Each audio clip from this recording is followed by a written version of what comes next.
Des touristes venus de différents horizons font escale pendant 3 jours en République du Congo, précisément au port autonome de Pointe-Noire. Menu touristique présenté aux croisiéristes du navire SH Vega, une expérience exponentielle au cœur de la réserve naturelle et protégée de Lamba Belolo, sous la gestion de Lamba Foundation. Une visite illustre, patronnée de Madame la ministre de l'Industrie culturelle, touristique, artistique et des loisirs, Lydie Pongo, en présence du Premier ministre, chef du gouvernement, Anatole Collinet Makosso.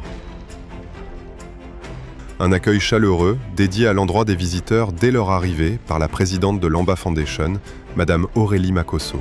Madame la ministre, grâce à vous, le concept de tourisme de croisière est maintenant une réalité en République du Congo.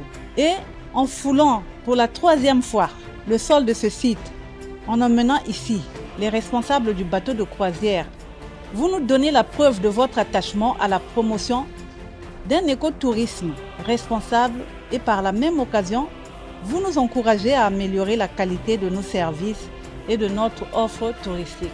La réserve naturelle de Lamba Belolo, que vous allez visiter, s'étend sur près de 1050 hectares, soit environ 10 km², comprenant 15 blocs de plus de 500 hectares de forêt naturelle et 25 blocs de 551 hectares de savane, débouchant sur les plages de pentes de tortues marines.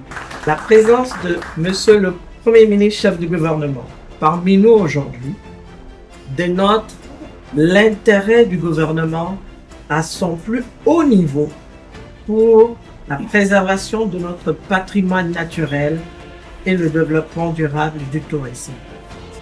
Je tiens ainsi à remercier une nouvelle fois Lamba Foundation, nos partenaires et tous les acteurs impliqués pour l'engagement sans fin.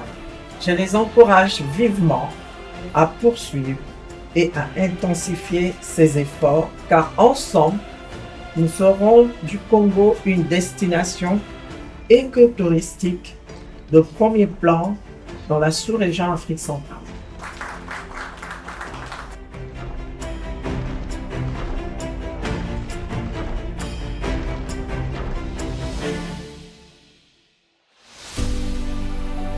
Place à l'initiative de la Lamba Foundation.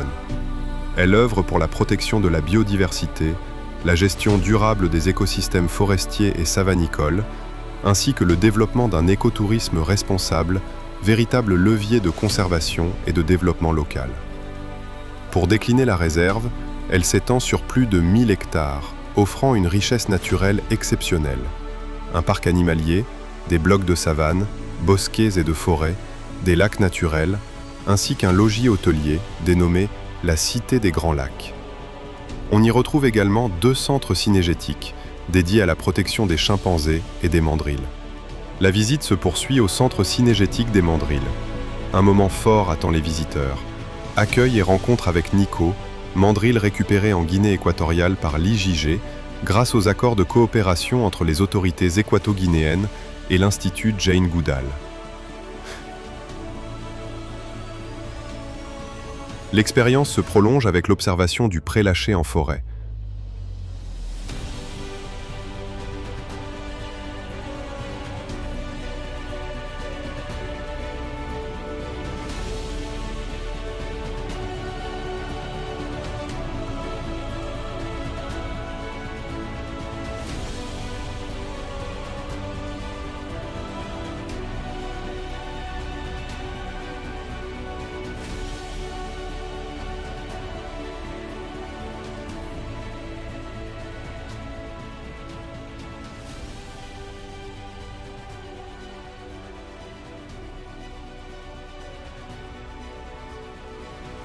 Les croisiéristes observent des dromadaires, zèbres et ânes en semi-liberté. Des explications pédagogiques sont données sur la gestion durable des espèces.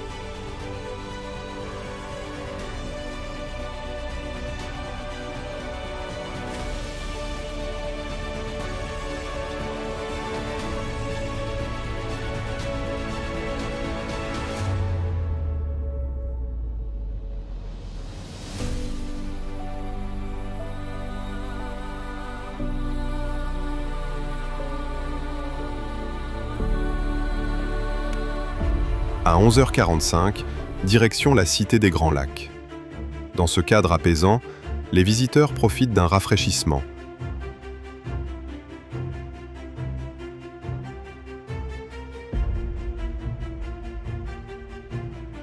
À 12h30, place à la contemplation avec une croisière sur lac Louangili. Entre découverte et sérénité, les visiteurs apprennent le rôle essentiel des écosystèmes aquatiques.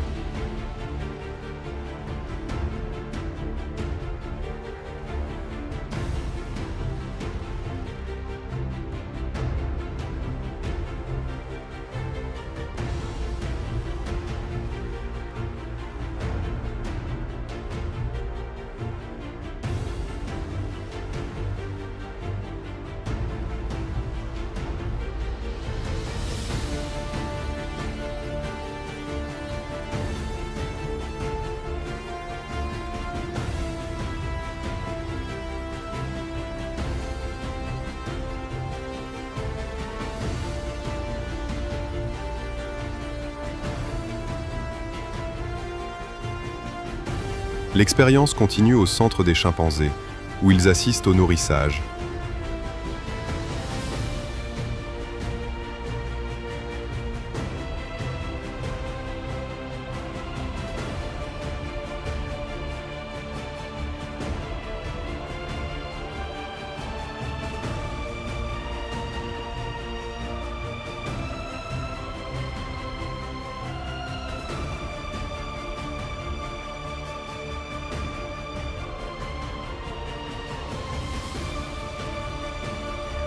Observent leurs prélâchés et découvrent les enjeux liés à la protection des primates.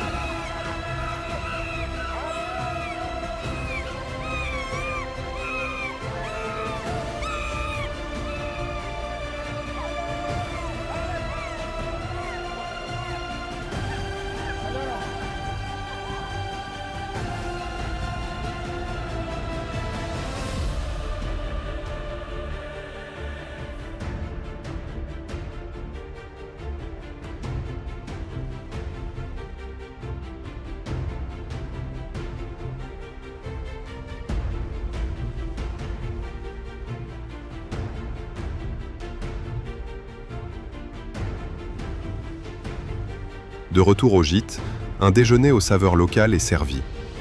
La journée se poursuit dans une ambiance festive.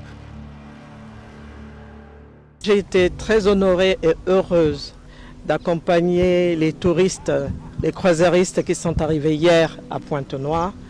Effectivement, nous pouvons dire aujourd'hui la destination Congo est prisée par les croisiéristes. The ship started the whole way from our southern season, so we did 4 months in Antarctica. Il a trouvé ça très intéressant. Il ne s'attendait pas à avoir un parc naturel privé dans ce genre, contenant autant de capacités. Et c'est bien pour eux d'en avoir. Ça leur donne de plus d'idées à réfléchir avant ta destination. Vous voyez là, donc il y a eu une tentative au niveau des offsets. Les offsets, c'est les 2 fils en bas qui sont et les 4 fils en haut. Donc ils ont dû tester pour savoir si c'était la clôture était sous tension. Et automatiquement, comme il y a un système de retour au niveau de la lame, et ça a déclenché. En ce moment-là, qu'il y a eu court-circuit, mais après, la tension est revenue à la normale. Donc là, on désactive. Voilà, pour remettre les choses au clair. Vous avez vu que maintenant, c'est le vert. Le vert veut dire que le système il est normal. Après leur prélâché à midi, on observe aux alentours de 16h que les chimpanzés regagnent leur dortoir.